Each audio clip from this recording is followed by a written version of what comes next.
안녕하세요. 정영지 목사입니다. 다들 평안히 잘 계시는지 모르겠습니다.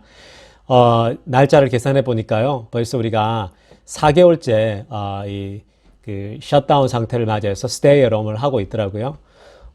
참, 길게, 가고 있는 것 같습니다. 이게 사실은 한 3개월만 가도 될 걸, 이게 정치인들의 미스테이크라는 생각이 듭니다. 너무 섣불리 경제를 리오픈하면서 생기는 현상인데요. 뭐 누구나가 실수할 수 있습니다. 그래서 우리가 할 일은 계속 기도할 뿐이고요. 열심히 기도해서 빨리 미국이 back to normal, 정상적으로 돌아올 수 있도록 계속해서 우리 기도했으면 좋겠습니다. 어쩌면 오늘 그 영상 녹음이 이 한국에서 테이크하는 마지막 촬영일 수 있습니다. 그래서 또 괜히 아쉽더라고요. 또 한국에 제가 방문하게 되면 한국에서도 또 새로운 그 환경에서 또 녹음해서 제가 올려보도록 하겠습니다. 오늘은 그리고 예배 전체 구성을 좀 새롭게 제가 해보려고 합니다. 새롭게 평소에 또 이 영상을 촬영하면서 계속 생각을 하잖아요, 그렇죠? 그래서 오늘은 찬양도 이렇게 기존에 우리가 은혜로운 찬양들 있잖아요. 그게 유튜브에 나오는 것들을 제가 잘 에디팅해서 한번 넣어봤어요. 제가 직접 부르지 않고. 그래서 함께 은혜 받을 수 있었으면 좋겠습니다. 제가 기도하고 예배 시작하도록 하겠습니다. 하나님 아버지 감사드립니다. 오늘 우리가 또 주일 예배를 드립니다. 하나님, 벌써 4개월 동안 우리가 스테이 앰 하고 있는데 아버지, 미국이 점점 더 갈수록 또 심해지고 있습니다. 그러나 하나님, 우리가 포기하지 않습니다. 절망하지 않습니다. 하나님께서 은혜를 허락하시고 하나님이 은혜 주시면 또 미국이 정상화되고 우리가 정상적으로 삶을 돌아갈 수 있으리라 확신합니다. 하나님, 이 땅에 긍휼을 베풀어 주시고 이 땅에 은혜를 베풀어 주시옵소서. 감사를 드리며 우리 주 예수님의 이름으로 기도드리옵나이다.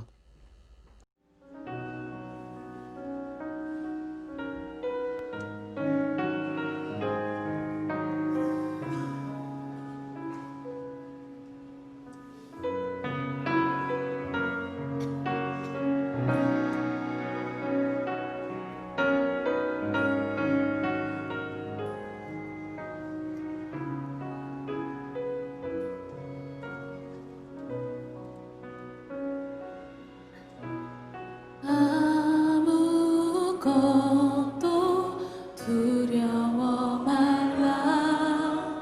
주 나의 하나님이 지켜주시네. 놀라지 마라, 겁내지 마라. 주님 나를 지켜주시네. 아무것도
자, 오늘은 복음, 결국 복음이다.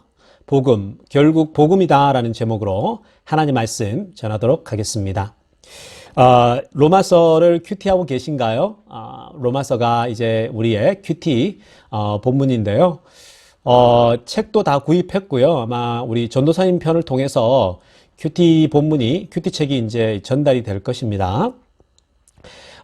이 로마서 큐티하면서 은혜 많이 받으시죠? 저도 로마서를 다시 큐티해 보니까 참 은혜가 또 됩니다. 역시 로마서는 로마서구나. 역시 로마서다라는 그 생각이 들 정도로 또 로마서를 읽는데 참 좋더라고요. 성도 여러분들도 로마서 큐티 하시면서 많은 은혜 받으시길 또 바랍니다. 저는 오늘 이 말씀을 읽는데요. 말씀을 읽는데 두 가지 구절이 눈에 들어오더라고요. 오늘 읽는데 말씀이 딱 두 가지인데요. 그 첫 번째 구절이 뭐냐면 13절 말씀입니다. 13절 말씀. 우리 제가 한번 읽도록 하겠습니다. 형제들아, 내가 여러 번 너희에게 가고자 한 것을 너희가 모르기를 원하지 아니하노니 이는 너희 중에서도 다른 이방인 중에서와 같이 열매를 맺게 하려 함이로되 지금까지 길이 막혔도다. 아멘. 여러분, 오늘 이 말씀을 보면 13절이 저는 눈에 쏙 들어오더라고요. 13절을 읽는데 바울의 마음이 읽어지고 또 바울의 안타까운 마음이 느껴집니다. 바울이 로마에 가려고 여러 번 시도를 한 거예요. 로마에 가고 싶어서 정말 몇 번이나 로마에 가고 싶어서 시도를 했는데 그게 잘 안 되는 거예요. 너무너무 가고 싶었거든요. 바울이 얼마나 가고 싶었냐면 바울 서신 전체에서 계속 나타납니다. 바울이 로마에 너무 가고 싶었고 또 그것이 자신의 꿈이었어요, 여러분. 로마에 가서 복음을 전하겠다. 자신의 꿈이었고 자신의 비전이었습니다. 그런데요, 그게 계속해서 좌절이 돼요. 안 됩니다. 얼마나 바울이 frustrate 됐겠어요. 좌절됐겠죠. 막힙니다. 가려고 하면 또 막혀요. 로마에 가서 복음을 전하고 싶어 정말 죽겠는데 근데 길이 열리지 않는 거예요. 그러니까 길이 열리지 않는다라는 건 결국은 하나님이 막으시는 거죠. 그렇게 그곳에서 복음을 전하고 싶은데 하나님이 막고 있는 거죠. 여러분, 로마에 가서 복음을 전하겠다라고 하는 거, 로마에 가서 복음을 전하겠다라고 하는 것이 여러분 나쁜 일입니까? 로마에 가서 복음을 전하겠다라는데 그게 나쁜 일인가요? 그렇지 않잖아요. 로마에 가서 복음을 전하는 일이 나쁜 일이 아니라 정말 소중한 일이죠. 누구보다도 기뻐해야 되는 일이고 누구보다도 기뻐할 사람은 하나님이세요. 아니, 그 로마 오지 아무도 시도해보지 않은 그곳에 가서 낯선 땅에서 여러분 복음을 전하겠다라고 하는 일이 어떻게 나쁜 일이겠어요? 선한 일이죠. 누구도 정말 부인할 수 없는 선한 일이고 정말 박수 받아야 될 일인 것입니다. 그런데 그렇게 선한 일임에도 불구하고 길이 열리지 않습니다, 여러분. 아예 길이 막혀버려요. 우리가 사도행전을 보게 되면 그 폭풍이 오잖아요, 그죠? 폭풍이 와서 난파되고 로마로 못 가는 거예요, 그죠? 또 그리스 지역들의 그 교회들 막 세웠잖아요, 그죠? 바울이 교회를 세우고 이동하고 교회를 세우고 또 옮겨가고 그랬는데 열심히 세웠는데 그 교회에 문제가 생겨가지고 그걸 해결을 하지 못하게 되더라는 것입니다. 감옥에 갇혀서 또 못 가죠. 감옥에 바울이 갇혀서 바울과 실라가 갇혀서 여러분 그 옥살이를 하면서 그곳에서 찬양을 하고 찬송을 부르지 않습니까?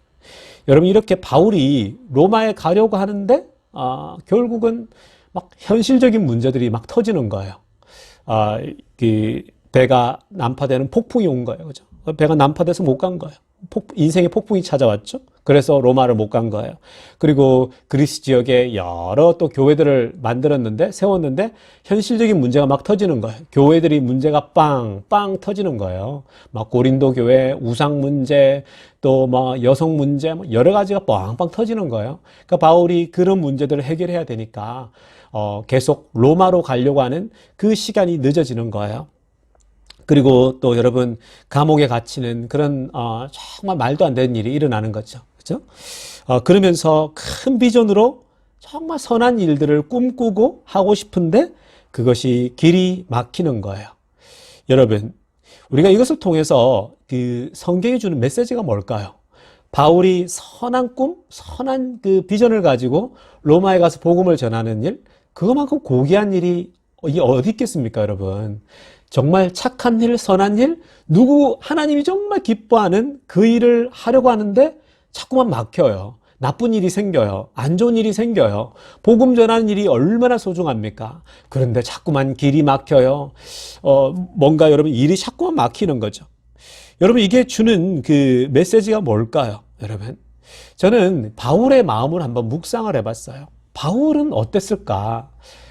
정말 선한 마음 가지고 가려고 하는데 매번 막히니까 매번 좌절되니까 바울의 마음은 어땠을까요, 여러분? 아마 이런 생각이 들지 않았을까요, 여러분? 왜 이렇게 안 되지? 나는 하는 일마다 왜 이렇게 자꾸 막히지? 내가 하는 일마다 왜 자꾸만 다운되지? 내가 뭔가 잘못 생각하고 있나? 내가 잘못된 길을 선택했나? 여러분, 바울에게 이런 생각이 들지 않았겠어요? 바울은 로마를 향해서 계속 전진하고 있는데 그 궁극적인 꿈, 소망을 향해서 가고 있는데 자꾸만 좌절이 일어나고 자꾸만 문제가 생기고 자꾸 막히는 거예요. 그죠? 그러니까 바울 안에는 내가 자격이 없는 사람인가? 바울에도 그런 마음이 드는 거예요, 여러분. 그러니까 내적인 막 그 고뇌가 있는 거죠. 내 생애에 이것을 이루지 못하는 거 아닌가? 내가 하나님이 나에게 이걸 허락하지 않는 건 아닌가? 그러니까 여러분 우리가 지난번에 그 3개월 동안 신명기를 묵상했잖아요. 그러니까 바울의 그 머릿속에 이런 생각이 들지 않았겠어요? 모세도 결국은 가나안 땅에 못 들어갔듯이 하나님이 나에게도 그 로마를 향해서 그 에스파냐, 스페인 지역에 가는 그 꿈을 하나님이 막으시는 거 아닌가? 정말 그곳에 가서 복음 전하고 싶은데, 근데 이 바울의 그 머릿속에, 바울의 마음속에 무슨 생각이 들었겠어요?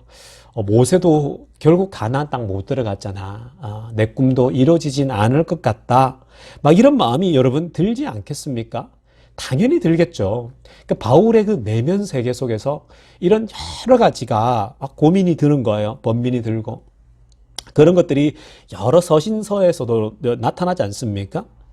여러분, 우리가 여기서 얻는 메시지들이 있는 거죠. 아무리 선한 일을 한다고 해도, 아무리 좋은 일을 한다고 해도, 여러분, 누가 봐도 박수 받을 만한 일이고, 누가 봐도 내 이익이 아니라 하나님을 생각하고, 정말 하나님 나라를 생각하는 일인데도 불구하고, 그럼에도 불구하고 막히는 일이 생길 수 있다라는 거예요, 여러분. 아무리 여러분들이 좋은 걸 꿈꾸고 선한 일을 꿈꿔서 일을 진행해도 막힐 수 있다라는 거예요, 여러분. 우리의 비전이 아무리 좋아도 우리의 꿈이 아무리 선해도 그것이 일어나지 않을 수 있다라는 것입니다. 그런데 여러분, 그게 막힐 수 있고 지금 한동안 정말 어쩌면 오랫동안 그 일이 안 일어날 수도 있는데, 그런데 감사한 것은 뭐냐면 모세와는 다르게 바울에게는 결국에는 하나님은 바울 인생 마지막 2년, 3년 그 어간에 하나님의 은혜를 주세요. 모세에게는 여기까지다 그랬는데 바울에게는 결국은 마지막 여생 몇 년을 남겨두고 하나님이 바울을 로마로 인도하잖아요. 그래서 바울이 로마로 정말 그 어려운 환경이었지만 기쁜 마음으로 가요. 바울의 처지는 어려웠지만 감옥에 끌려서 이렇게 가잖아요. 그죠? 결국 로마로 가게 하는데 하나님의 방식은 그런 방식이에요. 이 prisoner, 즉 감옥에 갇혀가지고 끌려가는데 현실을 보니까 바울의 현실은 남들이 볼 땐 뭐예요? 야, 감옥에 끌려서 로마로 수송되네 라고 생각하는데 바울은 뭐예요? 와, 이렇게 해서 하나님이 나를 인도하는구나 라고 생각을 하는 거예요. 여러분 얼마나 다릅니까? 세상 사람들이 바라보는 관점과 바울이 바라보는 관점은 달라요. 바울은 지금 내 처지가 굉장히 형편없어 보여서 세상 사람들은 야, 바울 저거 봐, 복음 전하다가 감옥 들어가지, 결국은 저렇게 로마로 끌려가네 라고 하는데, 여러분 바울은 뭐라고 고백합니까? 하나님이 내 꿈을 이루고 계신다, 하나님이 내 비전을 이루고 계신다라고 고백하잖아요. 바울이 결국은 로마로 가지 않습니까? 바울은 로마에 가서 복음을 전한 것에 대해서 사도행전 그 후반부에서도 막 얘기를 하고 그러잖아요. 기뻐하거든요. 여러분, 그래서 이런 겁니다. 여러분, 하나님은요, 이 바울이 막혀있던 것이 막판 한 3년 만에 막 풀어지거든요. 여러분, 이런 역사가 일어나요. 그러니까 성경을 바라볼 때, 모세를 바라보면, 아, 하나님이 여기까지다라면 여기까지인 거예요. 근데 바울도 여기까지인 줄 알았는데 그게 아닌 거예요. 바울의 그 비전, 큰 꿈을 하나님이 이뤄주시는 거예요. 막판 한 3, 4년, 2, 3년 남겨놓고 그게 이루어지거든요. 그러니까 여러분, 이런 말씀을 보면서 우리가 어느 하나를 모셈을 바라보면 이게 여기까지일 수 있지만 또 바울을 보면 하나님은 진행해 나가는 것이죠. 그 꿈을 또 실현시켜 주시는 것이죠. 여러분, 이것을 보면서 우리가 깨닫는 건 뭐냐면요. 여러분이 선한 의도로 또 정말 선한 뜻으로 하나님의 일들을 해 나가고 또 여러분들이 비즈니스도 하고 여러분들이 정말 이 미국 땅에서 열심히 살잖아요. 그죠? 막히는 것 같아요. 일이 막히고 뭐 회사에서 레이오프 당하고 또 비즈니스가 문이 닫히고 막 어려움이 자꾸 닥쳐요. 자꾸만 하는데 일이 막 꼬이는 거예요. 특히 지금 이 코로나 전국에서는 그런 사람들이 정말 많잖아요. 그렇죠? 회사에서 레이오프 당하고 또 문이 닫히고 얼마나 답답합니까, 여러분? 이거 어떻게 살아가지? 이라는 생각이 드는 거예요. 사실 여러분들이 뭐 잘못한 게 별로 없잖아요. 내가 그냥 가정을 먹여 살리고 열심히 살려고 살았을 뿐이잖아요. 아니, 특별히 여러분들이 뭔 잘못한 게 뭐가 있겠어요, 여러분? 여러분, 우리 교인들 중에 뭐 특별히 그렇게 크게 잘못한 사람들이 있나요? 다들 열심히 살아보자고 한 일이었잖아요. 사실 마음은 그렇게 열심히 살아서 교회도 먹이고 교회도 부유케 하고 그렇게 하게 살아온 거 아닙니까? 여러분, 사실 우리가 다들 그렇게 뭐 크게 잘못한 게 있나요, 여러분? 따지고 보면. 그런데 여러분, 그렇게 막히는 거예요. 일이 안 풀리는 거예요. 그런데 여러분, 여기서 우리가 얻는 메시지는 뭐냐면요. 하나님이 답답하고 막혀 있고 갑갑한 것을 하나님이 풀어주더라는 거예요. 하나님이 이 바울은 2, 3년을 남겨놓고 그 큰 뜻을 풀어주는 거예요. 로마에 가잖아요. 로마에 가서 복음을 전하잖아요. 그러니까 여러분, 우리가 아무도 어떤 것도 예상할 수 없어요. 그러나 우리 하나님께서 역사하시면 여러분, 답답하고 막혀 있는 것들이 풀려지는 역사가 있는 거예요. 주님의 때가 되잖아요. 그런 역사가 일어나요. 갑갑하던 것이 하나님의 은혜가 임하잖아요. 그게 풀어지는 역사가 있다라는 겁니다. 그래서 여러분, 우리가 이 지점에서, 이 첫 번째 메시지에서 얻는 은혜는 뭐냐면요.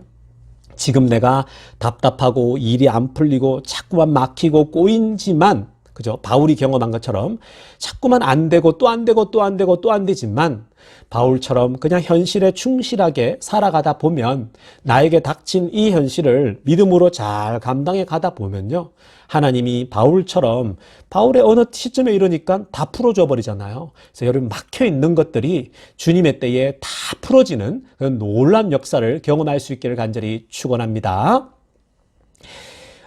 두 번째 살펴볼 말씀은요, 우리에게 복음이 필요하다라는 거예요. 두 번째 살펴볼 말씀은 우리에겐 복음이 필요하다라는 겁니다. 17절 말씀입니다. 17절 말씀 제가 한번 읽어보겠습니다. 복음에는 하나님의 의가 나타나서 믿음으로 믿음에 이르게 하나니 기록된 바 오직 의인은 믿음으로 말미암아 살리라 함과 같으니라. 아멘. 여러분, 이 말씀은 제가 지난 금요일도 강의했을 때 언급했던 얘기이기도 합니다. 여러분, 이 복음에 대해서 얘기를 하고 있죠. 복음에는 하나님의 의가 나타난다. 믿음으로 믿음에 이르게 된다. 믿음에 대해서 얘기를 하죠. 그리고 정말 이 바울의 엑기스 중에 하나인 오직 의인은 믿음으로 말미암아 살리라라고 얘기를 합니다. 정말 엄청난 메시지죠. 여러분, 오늘은 이 말씀을 가지고 사실 지금으로부터 500년 전 종교개혁 그 상황에 한번 돌아가서 살펴봤으면 좋겠어요. 왜냐하면 이 구절이 종교개혁자, 여러분 이 개신교가 지금까지 잉태되게 한 종교개혁이 일어나는데 초석을 다졌던 사람이 마틴 루터죠. 그죠? 마틴 루터. 많이 들어보셨죠? 루터가 이 말씀에 사실은 챌린지를 받아서 종교개혁을 하게 되거든요. 그래서 우리가 500년 전으로 한번 돌아가 봤으면 좋겠어요. 그 상황에 돌아가서 500년 전 종교개혁 할 당시로 돌아가서 그때 상황이 어땠는지를 좀 살펴보면 이 말씀이 훨씬 더 은혜가 됩니다. 여러분, 지금으로부터 500년 전이 그 16세기거든요. 16세기 초에는 어떤 상황이었냐면요. 르네상스였어요. 르네상스. 이 르네상스가 뭡니까? 문예부흥. 즉, 예술이 발전하고 인문학이 발전하는 시대가 르네상스예요. 이때는요, 이 르네상스 시대에는 이 16세기 초에는 미술이 발전했어요. 그리고 조각이 발전했어요. 이런 예술이 굉장히 발전하게 됩니다. 그 대표적인 인물이 누굽니까? 그 예술가 두 사람이 미켈란젤로와 결국은 레오나르도 다빈치죠. 그죠? 이 두 사람이 굉장히 유명합니다. 제가 사실 유럽을 꼭 여행하고 싶었거든요. 올해는 사실은 제가 돈을 조금씩 모아서 올 여름에 휴가 때는 유럽을 가려고 했던 게 제 꿈이었어요. 미국의 저가 항공을 타고 우리 가족을 데리고 제가 꼭 가고 싶었는데 코로나 때문에 제 꿈이 좌절이 된 거예요. 여러분, 이거 보십시오. 제가 제 비전도 좌절이 됐잖아요. 원치 않게 좌절이 된 거예요. 당연히 될 줄 알았는데 이게 좌절이 돼버린 겁니다. 제가 바울이 너무 공감이 돼요. 물론 제 비전은 정말 작은 것이지만 바울에게 비할 수가 없겠죠. 근데 어찌됐건 코로나를 아무도 예상 못했는데 코로나가 와서 제가 유럽에 온 가족이 저가 항공을 타고 딱 그 휴가를 가려고 했는데, 사실 여러분 제가 유럽을 가려고 했던 건 바로 미켈란젤로의 작품과 그리고 레오나르도 다빈치의 작품, 이탈리아와 그리고 프랑스 이런 데 가서 사실 이런 작품들을 좀 보고 싶었어요. 물론 여러분 TV로 화면을 많이 봤지만 직접 눈으로 실제적으로 그 500년 전을 떠올리면서 한번 보고 싶었었거든요. 여러분, 미켈란젤로가 그 작품이 뭐예요, 여러분? 미켈란젤로의 작품 제일 유명한 게 제가 설교 때도 한번 설명한 적이 있는데 바로 로마에 있는 시스틴 성당의 뭡니까? 천지창조. 그죠? 시스틴 성당의 그 지붕에 천지창조를 그려 넣었거든요. 기억나시죠? 이렇게 인간과 하나님이 손을 이렇게 맞닥뜨리는 그 그림 있죠? 제가 한번 이걸 가지고 설교도 했던 적이 있는데, 여러분 이 천지창조라는 제목의 그림을 그렸어요. 그래서 제가 이걸 보고 싶어요. 가서 사실은 눈으로. 그리고 또 최후의 심판이라고 하는 제목으로 그 시스틴 재단의 그 벽화에 그려 넣거든요. 그것도 시스틴 그 성당에 가면은 있고 벽화에도 있기 때문에 꼭 한번 보고 싶었어요. 그 최후의 심판이라고 하는 그 벽화를 그렸죠. 그리고 또 레오나르도 다빈치가 또 유명한 작품을 여러 개 남기지만 두 가지 정도만 또 언급해 보면, 레오나르도 다빈치는 최후의 만찬, 예수 그리스도와 제자들이 그 최후의 만찬 그림, 여러분 너무 잘 아시잖아요. 그 그림이 또 있는 거예요. 그래서 델레그라치 성당에 가면 그게 있는데 제가 꼭 보고 싶었거든요. 그 밀라노에 가가지고. 그래서 제가 계획을 로마, 이탈리아, 로마와 그리고 밀라노 다 계획을 짜고 있었어요. 사실은 가서 이걸 보고 그리고 제가 공부한 것들을 현장에서 보면서 아이들에게도 설명해 주면서 제가 보고 싶었거든요. 근데 제 꿈이 올해 좌절이 됐는데, 어찌됐건 여러분 이 레오나르도 다빈치는 또 뭘 그리냐면 모나리자를 그리잖아요. 그죠? 이 모나리자는 프랑스에 가야 있어요. 지금 그 모나리아 원본이 우리 프랑스 그 루브르 박물관에 가면 있잖아요. 그러니까 제가 프랑스, 이탈리아는 꼭 가려고 했었는데 루브르 박물관에 가서 모나리자 별것 아니지만 그냥 한번 보고 싶었었어요. 어떤 작품인지 실제로 한번 이 레오나르도 다빈치의 작품을 보고 싶었는데요. 여러분, 이 당시에 사실은 이 16세기는요, 이렇게 미켈란젤로와 레오나르도 다빈치라고 하는 걸출한 예술가들이 활동을 했다고요. 그러다 보니까 이런 문예 부흥이야, 소위 르네상스가 일어나는 거죠. 막 그림이 발전하고 조각이 발전하고 예술이 발전하는 거예요. 그러니까 로마의 그 교회당들이 막 화려하게 예쁘게 멋있게 올라가는 거예요. 그런데 여러분, 이런 예술에 있어서, 예술이 어떻게 발전했는가를 이제 살펴볼 때, 긍정적인 면, 부정적인 면이 있는데, 여러분, 오늘은 우리가 어떻게 발전할 수 있었는지에 대해서 그 부정적인 면을 좀 살펴보려고 합니다. 오늘 우리가 메시지에 도움이 되기 때문에 그런 건데요. 여러분, 이 당시에 이 미켈란젤로와 레오나르도 다빈치가, 활동할 때 이들을 뒤에서 도와준 사람이 누구냐면은 교황이에요. 당시 로마 카톨릭 교회의 교황이었는데 그 사람이 누구냐면 메디치 가문 출신이에요. 레오 10세거든요. 그러니까 메디치 가문 여러분 많이 들어보셨죠? 이 메디치 가문은 뭐냐면요. 그러니까 그 당시에 중세는 이게 봉건제잖아요. 그죠? 그러니까 봉건제라는 게 뭐냐면은 권력을 나눈다라는 거거든요. 봉건이라는 말이 권력을 나눈단 말인데 왕이 있으면 각 그 지역에 작은 그 봉주들이 있잖아요. 그죠? 그러니까 작은 왕들인 거죠. 각 지역마다 지역을 다스리는 그 봉주들이 있어요. 이 사람들은 자신들의 지역을 왕을 대신해서 다스리는 거예요. 그게 이제 봉건주의이기도 한데, 그래서 그때 이제 이런 작은 어떤 봉주들이 있는데 그 봉주들이 권력을 가지고 있었어요. 군사도 가지고 있었어요. 돈도 많았어요. 그 중에 하나가 메디치 가문이에요. 메디치 가문. 그러면 결국은 메디치 가문은 나중에는 이제 어마어마한 이제 재산과 재정이 있다 보니까 많은 어떤 그 권력들을 지게 되죠. 실제로 사실 메디치 가문이 그 당시에 16세기에 굉장한 권력도 또 부도 가지게 돼요. 그러다 보니까 어떻게 되겠습니까? 교황을 세울 때도 이 메디치 가문에서 나오게 됩니다. 메디치 가문 출신의 레오 10세가 결국은 교황이 돼요. 근데 이 메디치 가문 출신의 교황이 레오 10세가 되다 보니까 굉장히 돈이 많았어요. 부유했어요. 그래서 근데 이 레오 10세가 굉장히 이런 이 예술에 대한 관심이 워낙 많다 보니까 미켈란젤로와 이 레오나르도 다빈치를 메디치 가문에서 밀어주잖아요. 그죠? 왜냐하면 예술가들은 배고픈 사람들이거든요. 예술가들은 배고픈 사람들이에요. 막 그림 그리는 사람들, 여러분 한번 가보세요. 샌프란시스코나 가보시면 길거리에 그림 그리는 사람들 다 배고픈 사람들이에요. 여러분 얼굴에 주름이 많고 그리고 또 뭐 음악하는 사람들도 뭐 사실 별 부자들이 별로 없잖아요. 여러분 예술하는 사람들이 늘 그래요. 여러분 예술은 원래 가난으로부터 오는 거거든요. 그래야 예술이 아주 아름다워지는 겁니다.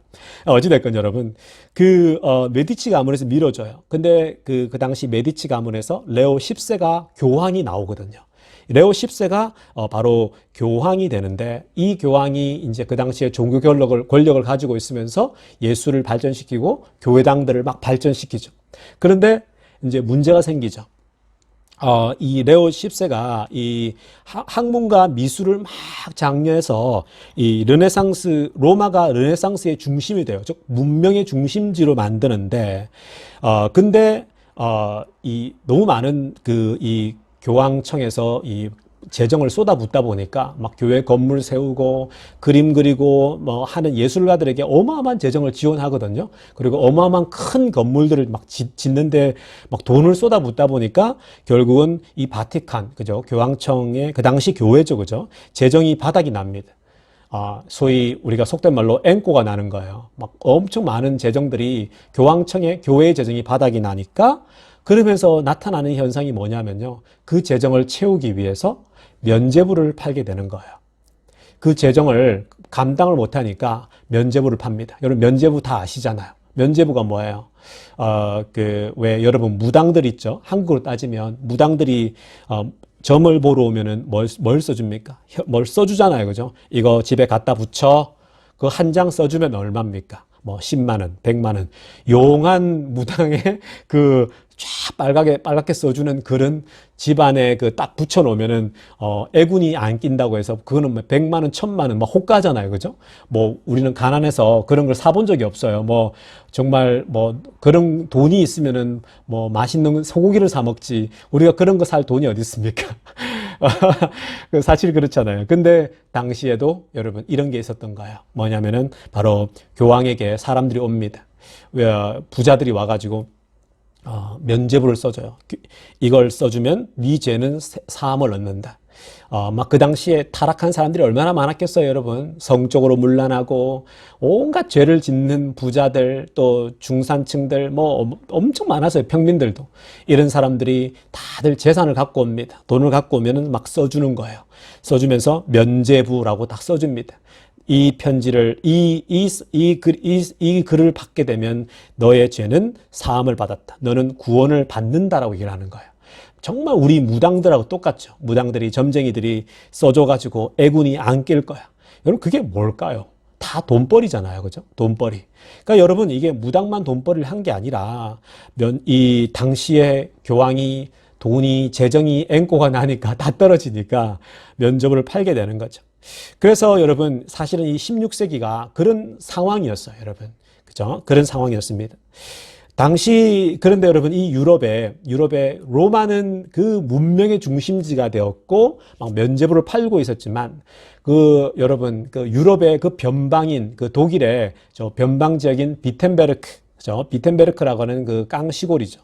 비텐베르크 교회가 있었는데, 그 교회의 사제가 누구냐면, 바로 마틴 루터였어요. 이 마틴 루터가 이제 로마 바티칸 궁에서 명예와 권력과 부와 예술과 그 학문을 구가하던 그런 로마 여러분 교황청과는 다르게, 로마에 있는 돈이 많고 재정이 많은 그 사제들과는 다르게, 이 마틴 루터는 가난한 가운데서 복음을 고민이 뭐였냐면요. 마틴 루터는 진짜 영적인 걸 고민했던 거예요. 영적인 거를. 그게 뭐였냐면은 어떻게 하면 내 영혼이 구원을 받을 수 있을까? 어떻게 하면 구원을 얻을 수 있지? 정말 중요한 핵심을 고민하고 있었던 거예요. 이 마틴 루터가 사제였지만 오늘날에도 목사라고 볼 수 있죠. 그런데도 영혼의 문제가 해결되지 않는 거예요. 당시 분위기가 그랬어요, 여러분. 당시 바티칸이나 교회가, 교황청이 흥청망청 막 부에 쩔어 있었기 때문에 이들이 정신을 못 차리는 거예요. 그러니까 영혼의 문제는 관심이 없는 거예요. 면죄부나 써주면서 너 구원받았다라고 얘기를 해주는 거예요. 그만큼 교황의 권력이 막강했어요. 교황이 글을 써주면 너는 구원받았다. 교황 말 한마디에 넌 구원받았어 하면 구원을 받는 거예요. 그런데 성도를 한번 생각해 보십시오. 무당이 써주는 걸 가지고 가서 집에 가서 붙여놨는데 애군이 안 낀다 그랬는데 자꾸 애기운이 생겨요. 그러면 의심이 생기죠. 이 효과가 없나? 이 무당이 써주는 이게 효과가 없나 보다 생각이 들겠죠. 마찬가지예요. 교황이 써주는 그걸 써붙이고 집에 딱 보관해놨는데 그럼에도 불구하고 영혼의 문제가 해결이 되지 않는 거예요. 이 영혼의 문제가 전혀 해결이 되지 않는 겁니다. 그러니까 어떻겠어요?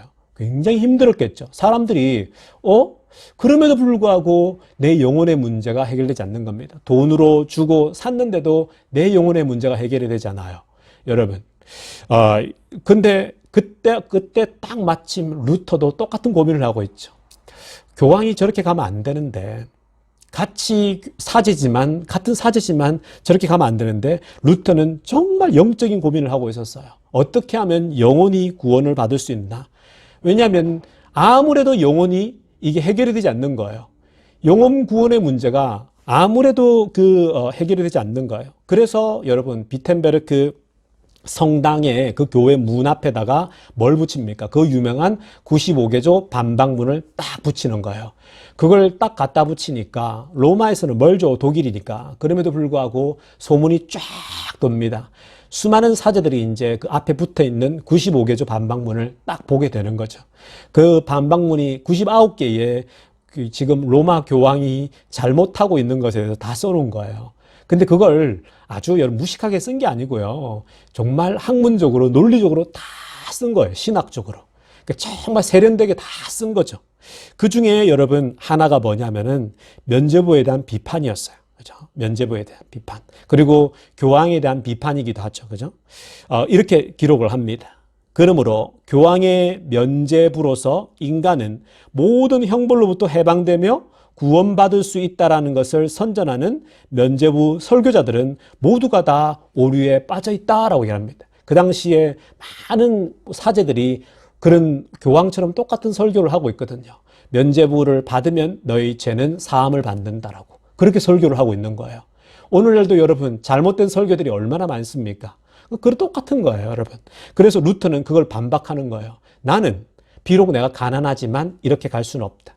비록 내가 가진 것이 없어도, 비록 내가 가난하지만 이 문제는 내가 타협할 수 없다라고 루터가 꽝 붙이는 거예요. 여러분, 루터가 왜 그런 용기를 냈겠어요? 왜냐하면 루터가 개인적으로 영적인 고민을 해보니까 어떻게 하면 내 영혼이 구원을 받을 수 있을지, 어떻게 하면 내 영혼이 살 수 있을지를 생각하니까 그게 답이 아닌 거예요. 그 당시 교회가 가고 있는 게 잘못된 걸 알고 있는 거예요. 그런데 돈은 많이 생기는 거예요. 밥 벌어 먹고 사는 데는 문제가 없는 거예요. 그러니까 많은 사제들이 가만히 있는 거죠. 진짜 복음을 안전하는 거죠. 그래서 루터가 그 당시에 이런 딱 고백을 하는 거죠. 근데 여러분, 루터가 이렇게 할 수 있었던 원동력이 뭐냐? 그 원동력은 바로 오늘 우리가 읽은 로마서 1장 16절, 17절이거든요. 17절 말씀입니다. 이 17절 말씀을 다시 한번 제가 읽어보겠습니다. 복음에는 하나님의 의가 나타나서 믿음으로 믿음에 이르게 하나니 기록된 바 오직 의인은 믿음으로 말미암아 살리라 함 같으니라. 아멘.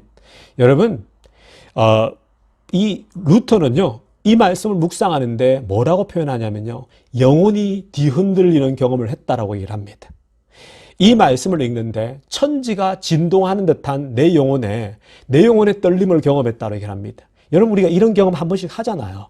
말씀을 여러분 묵상하다가 신앙생활하다가 막 영혼이 떨리는 듯한 우리가 그런 경험을 하지 않습니까? 여러분들이 영적인 체험들, 그죠? 찬양을 할 때에도 뭐 혼자 찬양 부르다가도 막 온몸에 닭살이 돋는 듯한 그런 경험을 하잖아요.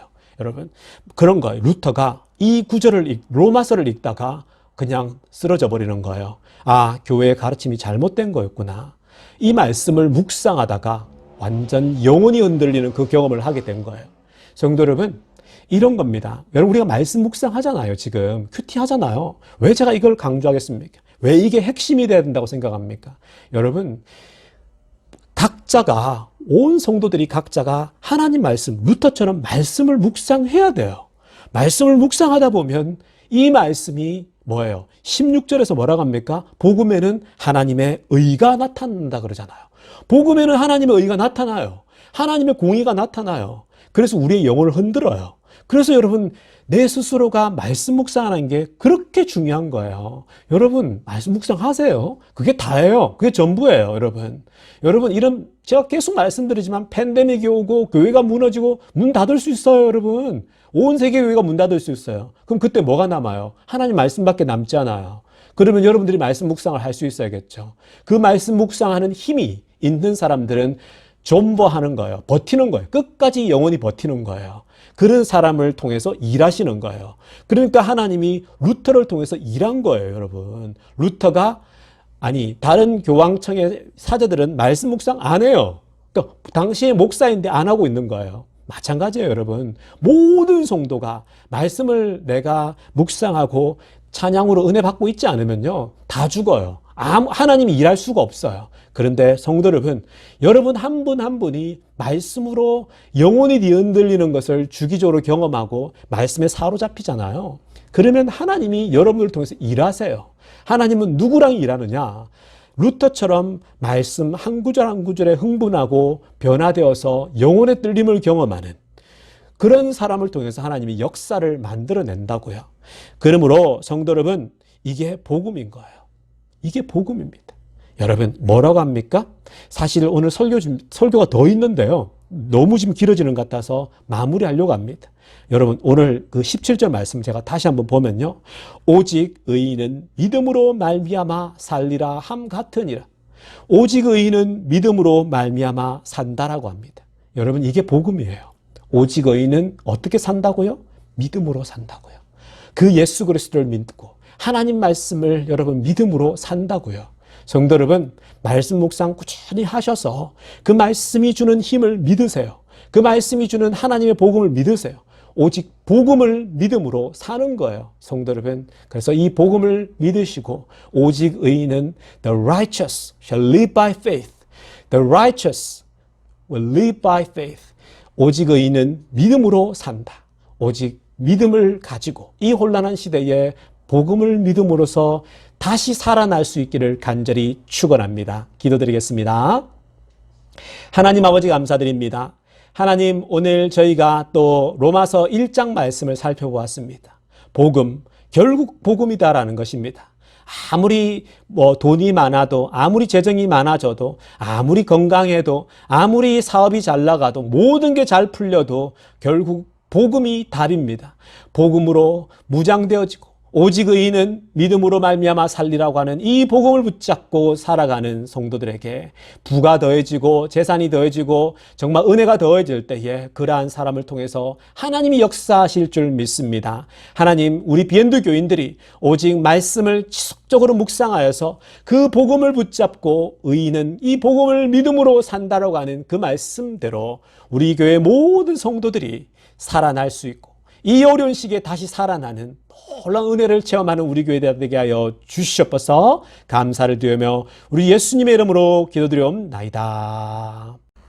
성도 여러분, 이제 우리 함께 중보기도하는 시간 갖도록 하겠습니다. 중보기도는요, 결국 핵심적인 거는 이 미국이 다시 정상화되도록 하는 거예요. 지금 너무 심하게 되고 있죠. 오렌지 카운티는 마스크 안 하는 운동까지 지금 헌팅턴 비치에서 벌이고 있는데 거기가 노 마스크 메카라고 불릴 정도로 마스크 안 하겠다라는 거예요. 안 하는 그 성지가 되겠다라고 얘기를 합니다. 이슬람도 아니고 미국이 왜 자꾸 저런 식으로 가는지 모를 정도입니다. 저러니까 자꾸만 더 심해지죠. 그래서 오렌지 카운티가 걷잡을 수 없이 지금 확진자가 늘고 사망자도 늘고 있습니다. 그래서 우리가 기도할 것은 지금 LA나 오렌지 카운티나 남부 지역, 플로리다 지역이 이머전시 룸이 다 차서 없어질 정도로, 그리고 병원이 지금 수용할 공간이 점점 부족해진다고 얘기를 합니다. 여러분, 우리가 기도할 때는 정말 하나님께서 강권적으로 역사하셔서 막아주십시오. 하나님께서 하나님의 때에 막아주시기를 소원한다라고 우리가 기도했으면 좋겠어요. 더불어서 기도할 것은 이제 백신이 빨리 개발이 돼야 됩니다. 그래서 우리 지금 백신 개발이 이제 죄송합니다. 백신 개발이 진행되고 있는데 지금 이제 다음 주에 그 3단계 실험을 한대요. 3만 명, 무려 3만 명을 대상으로 하고 있다니까 좋은 소식이 들리길 바랍니다. 결국 백신이 답이에요. 백신이 개발돼야 독감 백신처럼 백신이 개발돼야 살 수 있는 것이기 때문에 백신만 개발되면 많은 부분에 있어서 정상화가 될 거예요. 그래서 어찌됐건 백신을 놓고 간절하게 기도하십시다. 이 시간 우리 함께 동성으로 기도하는 시간 갖도록 하겠습니다. 기도하겠습니다. 하나님 아버지, 우리가 기도합니다. 미국이 걷잡을 수 없이 지금 정말 컨트롤이 안 되는 상태로 빠져들고 있습니다. 아버지 하나님, 비록 정치인들이 잘못된 판단으로 이렇게 하나님 걷잡을 수 없는 상태에 빠졌지만 하나님 아버지, 이 땅에 긍휼을 베풀어 주시옵소서. 비록 정치인들이 실수하고 잘못한다 할지라도 우리 하나님은 온전한 분이시고 우리 하나님은 위대하신 분이시니 하나님, 우리의 기도를 들으시사 이 땅을 모든 게 정상적으로 돌아갈 수 있도록 주님 은혜 베풀어 주시옵소서. 하나님, 정말 많은 사람들이 확진이 되고 많은 사람들이 죽어가고 있습니다. 병원은 이미 환자가 다 차서 이제 수용할 수 없는 지경에 이르렀습니다. 하나님 아버지, 이 땅을 불쌍히 여겨주시고 이 땅을 긍휼히 여기시사 하나님, 이 땅을 회복시켜 주시옵소서. 이 땅 가운데 은혜를 내려주셔서 하나님, 더 이상 번지지 않도록, 이 세컨드 웨이브가 번지지 않도록 주님 붙잡아 주시옵소서. 많은 사람들이 지금 아버지 하나님 아우성입니다. 장사하는 사람도 비즈니스 하는 사람도 아버지 누구나 할 것 없이 지금 모두가 힘든 상황입니다. 하나님, 모든 걸 정상으로 돌이켜 주시옵소서. 그리고 아버지, 강가 없는 것은 결국 백신입니다. 백신이 개발되게 하여 주시옵소서. 하나님, 백신이 온전히 빨리 개발되어서 다음 주에 이제 3만 명을 대상으로 하나님 실험을 모더나가 한다고 합니다. 주님, 정말 부디 좋은 결과 나타나서 이제 대량으로 여름이 지나고 나면 가을께에는 대량으로 온 미국인들에게 아버지 먼저 백신을 투여할 수 있는 그 은혜 허락하여 주시옵소서. 결국 백신입니다. 하나님, 은혜 베풀어 주셔서 모두가 겸손하여서 속히 백신이 개발되어지기를 소원합니다. 감사를 드리며 우리 주 예수님의 이름으로 기도드리옵나이다. 이제 축도하고 예배 마치도록 하겠습니다. 축도하겠습니다. 이제는 우리 구주 예수 그리스도의 은혜와 하나님 아버지의 놀라우신 사랑과 성령의 깊은 충만하심이 오늘도 정말 하나님 그 복음을 붙잡고 이 세상에 어디도 소망이 없지만 오직 복음을 붙잡고 하루하루 믿음으로 살아가는, 오직 의인은 믿음으로만 산다라고 하는 그 믿음 붙잡고 살아가는 모든 성도들에게 지금부터 영원토록 함께 있기를 간절히 축원하옵나이다.